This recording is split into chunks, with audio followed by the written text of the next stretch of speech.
Hello my dear friends, you're in the Military with Summary channel, and in this video we're going to discuss the most important events that took place during the previous 12 hours. We have lots of very interesting updates, so let's start. And first we're going to talk about another devastating strike that was carried out by Russians between the 19th and the 20th of September of 2025. The Russian attacked Ukraine, and this morning we got this map where we can see approximate routes of Russian attack. As you can see, according to pro-Ukrainian resources, the Russians attacked the southeastern part of Ukraine. The main focus of Russian strike took place in the triangle between the cities of Dnipro, Zaporizhzhia and Pavlograd. So we're talking about this area. Also, the Russians attacked the line of combat contact between the city of Pokrovsk and the city of Kramatorsk. So the Russians attacked and concentrated their fire exactly in the area of main clashes of the major battle of 2025. Of course, we see that this is not the only area that was attacked by Russians. We can see several explosions took place in Odessa. The Russians used ballistic missiles to attack the city of Nikolaev, and the Russians attacked the area around the city of Kiev. This morning, pro-Ukrainian resources also published some first videos of the consequences of Russian attack. So this is the city of Dnipro. In this video, we can see a smoke screen, probably the results of attack of Russian missile or drone. Here we can see the explosion itself. The sources are saying that a new massive attack occurred overnight. Industrial facilities in Dnipro are under attack. Key production facilities were targeted. Yuzhmash, Dnipropetrovsk, Agrosoyuz, Kiev. The Russians didn't limit themselves to just one city. Targets were also hit in Pavlograd, Nikolaev, and 5 regions: Odessa, Sumy, Chernigov, and Kharkiv. So as you can see, this attack was very big. Lots of towns and cities were destroyed, and once again, the Russians were trying to destroy as many as possible: military facilities, different military plants, and so on. Furthermore, this morning, pro-Ukrainian resources published this article, this picture, where we can see the results of work of Ukrainian air defense. According to this picture, the Russians used 619 air vehicles to attack Ukraine. The Ukrainians, according to this article, managed to bring down a lot. They destroyed 552 drones and 31 missiles out of 40. So according to Ukrainian resources, their air defense work pretty good, but despite these numbers, we see that the Russians managed to deal significant damage, especially to the industrial facilities that Ukrainians use for military purposes. So, this is not a record. This is not a record, but this attack probably is 1 in 10 of biggest attacks that took place since the beginning of the special military operation. Now let's move further and let's discuss the situation on the ground. And first let's talk about the Zaporizhzhia direction, where Russians continue their offensive operation. And first we're going to talk about the eastern Zaporizhzhia flank. According to information we have, during the previous night, the Russians have improved their positions once again. And this time we see that the Russians are trying to get as close as possible to the settlement of Poltavka and Okhotnitsy. This is the first fortified area that the Russians are tasked to capture. During the previous days, the Russians were moving mainly from the east in the southwestern direction with the purpose to outflank the settlement of Okhotnitsy and Poltavka and to cut the main supply logistic. And most likely during the previous attempts, during the previous progress on the ground, the Russians managed to do this.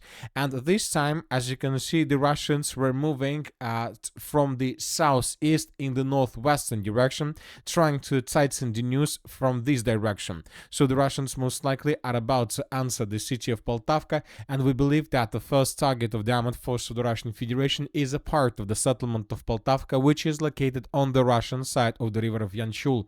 So this area is the first target for the armed force of the Russian Federation. Most likely when this part of the settlement falls, the Russians will start thinking what to do next. Obviously they have a plan, but obviously the Poltavka fortified area is the first task of the armed force of the Russian Federation. Furthermore, according to pro-Russian resources and according to Nelson mappers, during the previous night, the Russians improve their positions in the villages of Berezova and Kalinovska. So we believe and we expect that today the group of forces East will publish additional updates about the situation in this area, and probably the Minister of Defense of the Russian Federation will also confirm control over the settlement. So as you can see, these are the changes on the ground between the dates. This is the situation by the end of the 19th of September. This is the situation by the beginning of the 20th of September. We see that Ukrainian reinforcement that arrived in this area still haven't managed to stabilize the situation. Most likely they will try to stabilize the situation a bit further in the northwestern direction around the settlement of Vishnyovo, Privili and Novoalexandrovka, so which means that the Russians still have gap for maneuver. Now let's move further and let's discuss the situation in the Pokrovsk direction. There are very heavy clashes for the area of breakthrough. The Ukrainians continue their counterattacks. The Russians use hundreds of drones for the purpose not to allow the Ukrainians to feel themselves very freely. The Russians attack them around the Shakhovo pocket, trying to pin down the Ukrainians and not to allow them to move further. At the same time, the Russians are trying to find a solution how to save control over this pocket, over this breakthrough area. And during the previous 24-48 hours, the Russians resumed their counterattacks in the area of the settlement by the name of Novoekonomichne. The Russians believe that if they restore control over the city, they will resolve every single issue with logistics they currently have. And as a result of first attacks, the Russians managed to restore control over the school in the central part of the city of Novoekonomichne. In this video, we can see how Ukrainians were attacking Russian positions on the territory of the school with aviation. Based on this video, we adjusted the map. So this is the situation by the end of the 19th of September, and this is the situation by the beginning of the 20th of September. So the thing is, and the idea is very simple. The Ukrainians are trying to cut these pockets to restore control over the first defense layer, and they think and they believe that if they can do this, then they will be able to unblock the city and the Pokrovsk agglomeration from the north. The Russians see that Ukrainians are attacking and they're not counting losses, so that is why they are trying to improve their positions in the eastern and the southeastern parts of the Pokrovsk agglomeration. If Russians can take under control this territory, then there will be no risk for Russians to lose control over the northern pocket, and they will be able to secure and to improve their logistic and the coordinations and communications between different groups in different parts to the northeast of the Pokrovsk agglomeration. So there are still very heavy clashes, and as we can see, the major battle is ongoing. Now let's move further and let's discuss the situation in the Siversk-Liman direction. During the previous 24 hours, we haven't received lots of updates. The most interesting are coming from the village of Shandrigolova. As we know, there are very heavy clashes for this area. The Ukrainians control the situation in the southwestern and the western parts of the settlement, trying not to allow the Russians to take the settlement under complete control.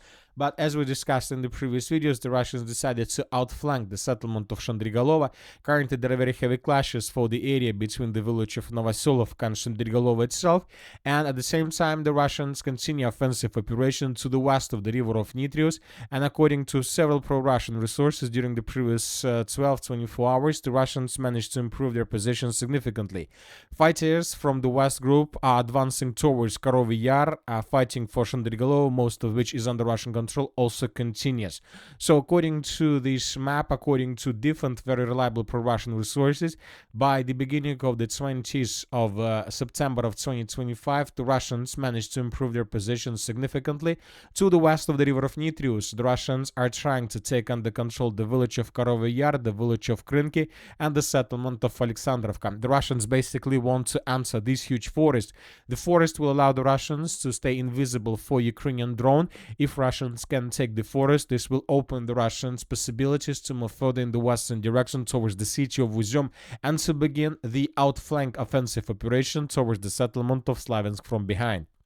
So the situation here is very complicated. Let's wait and see what is going to be next, but obviously the battle of Shandrigolova currently lasts for too long.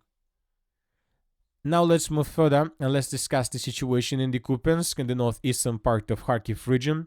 The Ukrainians, according to information we have during the previous hours, carry out several counterattacks from the mainland in the direction of Sobolevka and Mirova with the purpose to unblock the city of Kupiansk, but the Russians are saying that all those attacks were repelled by Russians. The Ukrainians suffered losses and were forced to fall back. In the northeastern part of Kharkiv region, pro-Russian resources reported that the Russians, during the previous 12 hours, managed to improve their position significantly. The Russians are about to unite two footholds along the border with the foothold along the river Voskol. So this is the first progress on the ground. This progress takes place around the village of Balogovka, and the Russians secured another huge forest on the way towards the settlement of Grigorovka. So the Russians continue offensive, and we believe that here we're going to see the same story as we can see right now in the Zaporizhzhia direction. The Russians will continue offensive until the Ukrainians bring additional forces with the purpose to stabilize the situation. But the question is whether the Ukrainians have these forces and whether the Ukrainians are able to gather these forces together to do something like this. And the Russians intensify their offensive operation in the city of Volchansk. Today, several pro-Russian resources reported that the southwestern part of the city is about to be taken completely by the armored force of the Russian Federation. So this red line, according to several very reliable pro-Russian resources, is the current line of combat contact. So this part is already under Russian control, and now we see that the Russians are trying to attack and to move in the direction of the most southern citadel of the city of Volchansk. We have added this citadel to map.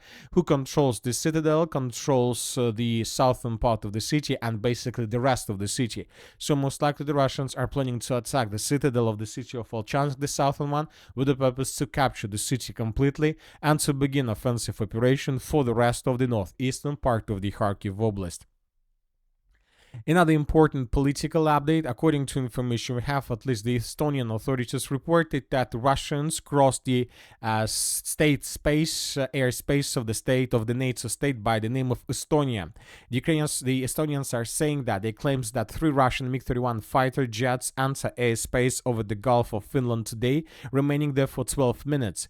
Tallinn's foreign minister summoned Russians, charged Zaporizhzhia, and delivered a formal note of protest. So this is the second case since the beginning of the special military operation when the second NATO country is going to call for some consultations with other NATO countries according to the 4th paragraph of NATO agreement. The Russians made their own statement, and they say that on September 19th, 3 MiG-31 fighter jets completed a scheduled flight from Karelia to an airfield in the Kaliningrad region. The flight was conducted in a strict compliance with international airspace regulations and did not violate the borders of other states as confirmed by objective monitoring. I would like to remind you that in 2014, on the territory of Syria, one of the Russian planes was brought down by Turkish air defense when they crossed the territory of Turkey and when they were in the territory of NATO state for more than 10 minutes. So most likely the NATO countries are trying to do the same. They're trying to create a legal basis before they before they begin bringing down Russian aircrafts in the let's say airspace of NATO countries.